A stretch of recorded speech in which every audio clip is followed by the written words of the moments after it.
Hello, ladies and gentlemen. This is Dr. Robinson, and we're coming to you again on a live stream talking about Kami. So I want to introduce to you Kami, the program that we use to write on our PDF forms.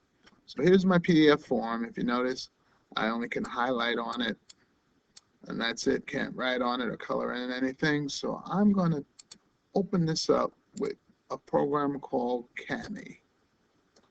Kami is the program that allows the district students to write on it. It's a program that they purchased for us, and we're really thankful to them for purchasing it, to allowing the students as well as the math teachers to use it. And first thing I'm going to do, I'm going to see if the character reader is in operation. So let me go over here and see if I can, if that's open. So I'll open that up. So if it's open, then that means I could use some of these sideline tools over here, like the dictionary. Mark the integers on the number line. So suppose I didn't know what an integer was, I could highlight it and click on dictionary. And the dictionary should be able to tell me what it is. So let's click on dictionary.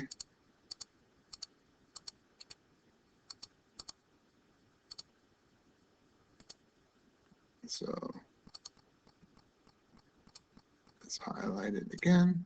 There we go. So it looks like we'll have to click on dictionary first, then highlight our word.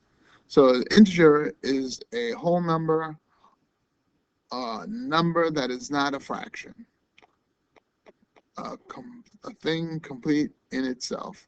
Well, if you read my definition also, that's the dictionary's definition, it's a positive or negative whole and a whole number as well. So no fractions allowed. So we're going to put these positive and negative numbers on this number line. Now, how do we do it? Well, we have to use our drawing tool. Here's our drawing tool. And we have the thickness. It goes all the way down to 12. So I'll say 2 is good. So I don't need it that thick. I'll choose a color, like say this is a good color here, or maybe I'll choose black since we use black commonly. I'm going to put -2 on the line, and there is -2 right there. I put a little dot right there, and it's a little small. So if I want to make it a little bit bigger, I'll choose a thicker stroke. Let's say like 4. So that's not big enough. Let's try maybe 8. That's a lot better. And I got to do 7, and there's -7 right underneath. So +7 is over here. So I'll put a dot right there. There's +7. And now I got to graph -5. Here's -5 right here. I also have +5, but that has a negative sign, so I graph that. And I have to graph number 1. So there's 1 right here. Here's -1 here. So we have our positive numbers on the right side of 0, on the negative numbers are located on the left side of 0. If you notice, it starts at -1 and goes up or down towards -10. So the numbers going to the left are getting smaller and smaller as you go. Whereas if you go from 0 counting up to 10, the numbers are getting bigger. So what I would say is -10 would be smaller than -1. Why? Because -10 is way over here, and -1 is closer to the right. So the more you go to the right, the bigger the numbers get. So when you start comparing integers, that's very important to know. So let's see. We had the graph, the number lines. Answer the questions below. So 2 units on the left of 3. So is what? So here's 3, and I got to go 2 units to the left. So let me jump 2 spaces. 1, 2. And that would be this right here. So my answer would be 3. Now, how would I write 3? Well, I can use my drawing tool to draw in the number 3.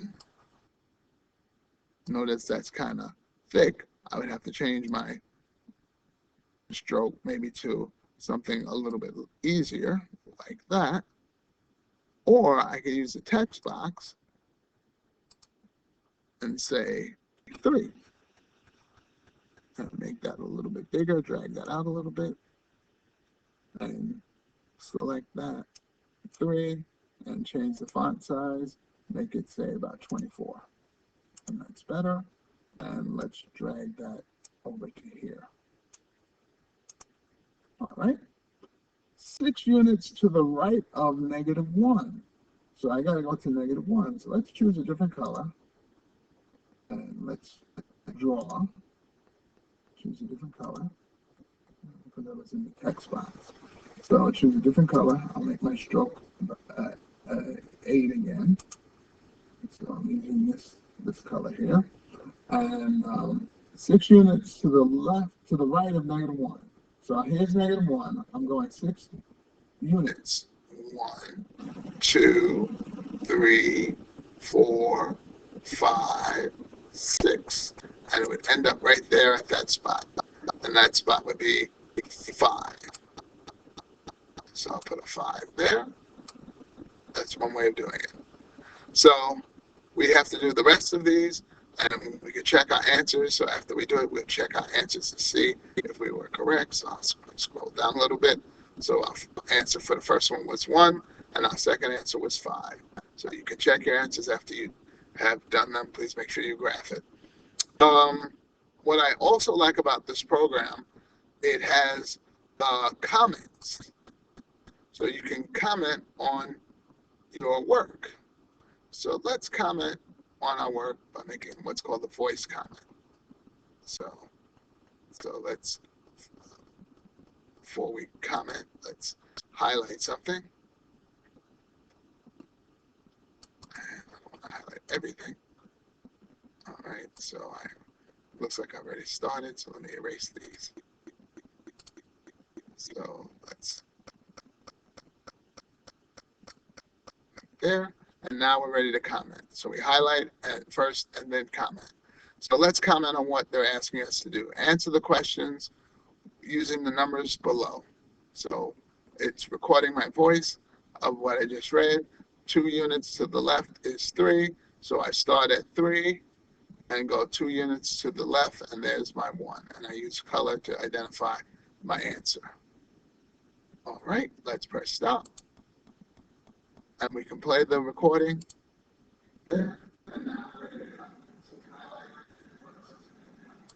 So it records exactly what I said. So that's what I like about the program.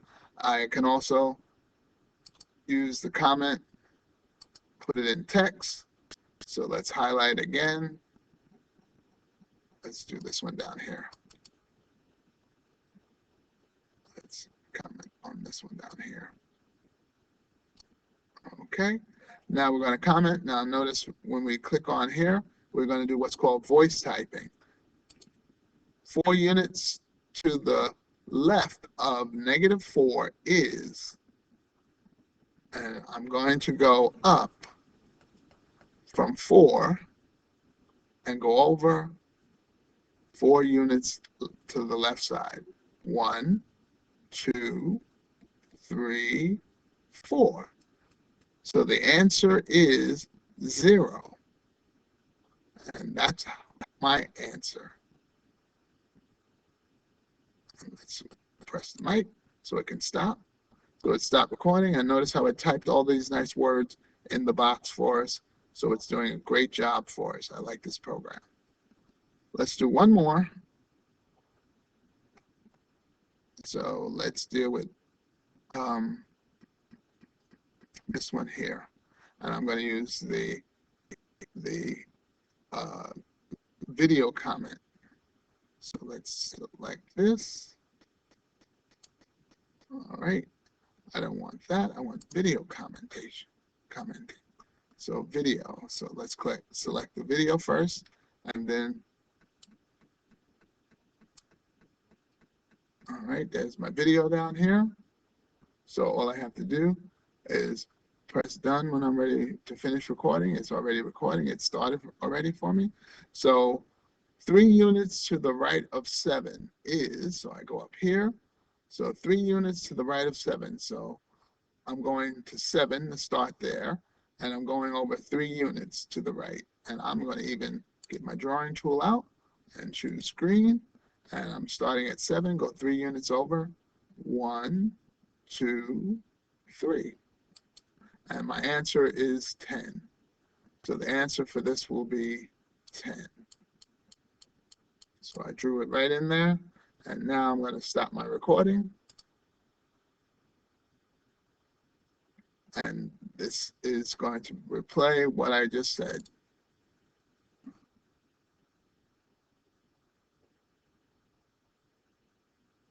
Hopefully. There we go.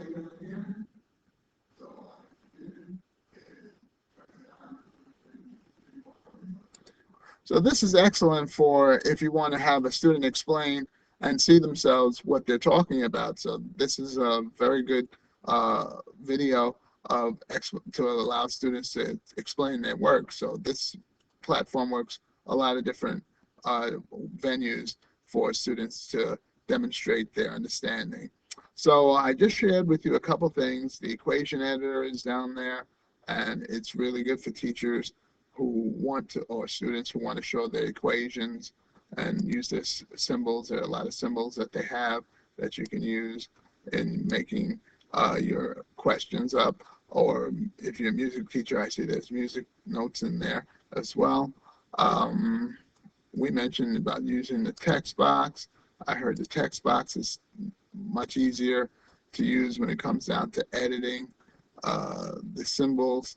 There's a f of x up here. If you click on that, it allows you to type in your symbols as well. Here's your math type up here. So you can type in your symbols again, and it works very nice, like delta y divided by delta